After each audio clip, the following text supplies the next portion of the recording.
கிள்ளியூர் சட்டமன்ற உறுப்பினர் ராஜேஷ்குமார் அவர்கள் தொகுதி முழுக்க இருக்கிற கிராம பஞ்சாயத்துகளில் பாத யாத்திரையை ஆரம்பிச்சிருக்காரு. சட்டமன்ற உறுப்பினர் தொகுதி முழுக்க பாத யாத்திரை வர்றாருன்னா தொகுதியில் நிறைய பிரச்சனைகள் தீர்க்கப்படாமல் இருக்குது.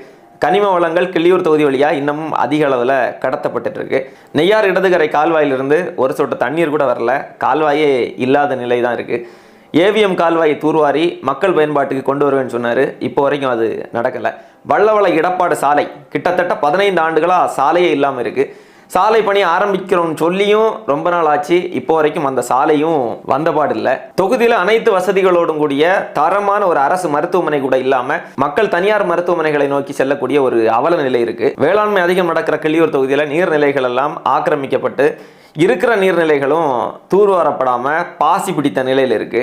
மீனவர்களுடைய நீண்ட நாள் கோரிக்கையான கடல் ஆம்புலன்ஸ் திட்டம், குறும்பனை தனி ஊராட்சி கோரிக்கை இதெல்லாமே கிடப்பில் இருக்குது. படித்து முடிச்சு ஆயிரக்கணக்கான இளைஞர்கள் தொகுதியிலேயே வேலை வாய்ப்பு இல்லாமல் திண்டாடிட்டு இருக்கிறாங்க. சாலை வசதின்னு ஒன்று கிள்ளியூர் தொகுதியில் இருக்கா இல்லையானே தெரியலை. இருக்கிற சாலையெல்லாம் குண்டு குழியுமா மாறி இருக்குது. பல இடங்களில் சாலையே காணாமல் போயிருக்கு.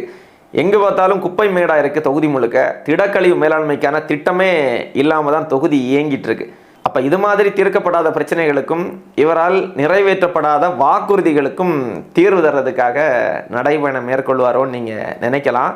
ஆனால் அங்கே தான் பெரிய ட்விஸ்டே இருக்குது. தொகுதியில் இருக்கிற மக்கள் பிரச்சனைகளை தீர்க்க முடியலை, கொடுத்த வாக்குறுதிகளையும் நிறைவேற்ற முடியலை. அதை திசை திருப்புறதுக்கு 100 நாள் வேலை திட்டத்தில் காந்தி பேரை நீக்கிட்டாங்களாம்.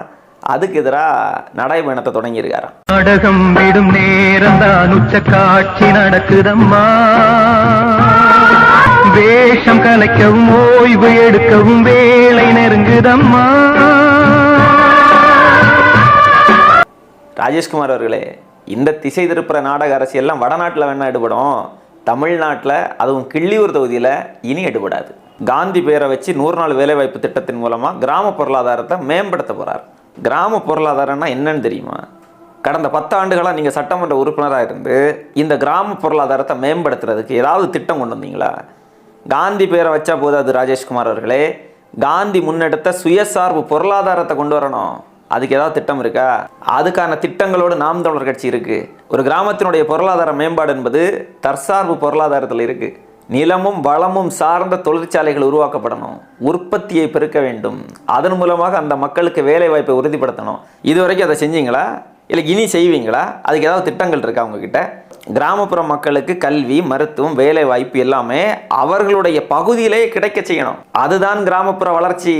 அதை விட்டுட்டு 100 நாள் வேலைவாய்ப்பு திட்டத்தின் மூலமாகவும் அந்த திட்டத்துக்கு காந்தி பேரை வைக்கிறதன் மூலமாகவும் கிராம பொருளாதாரம் மேம்படும் சொல்றது எப்படி இருக்கு தெரியுமா?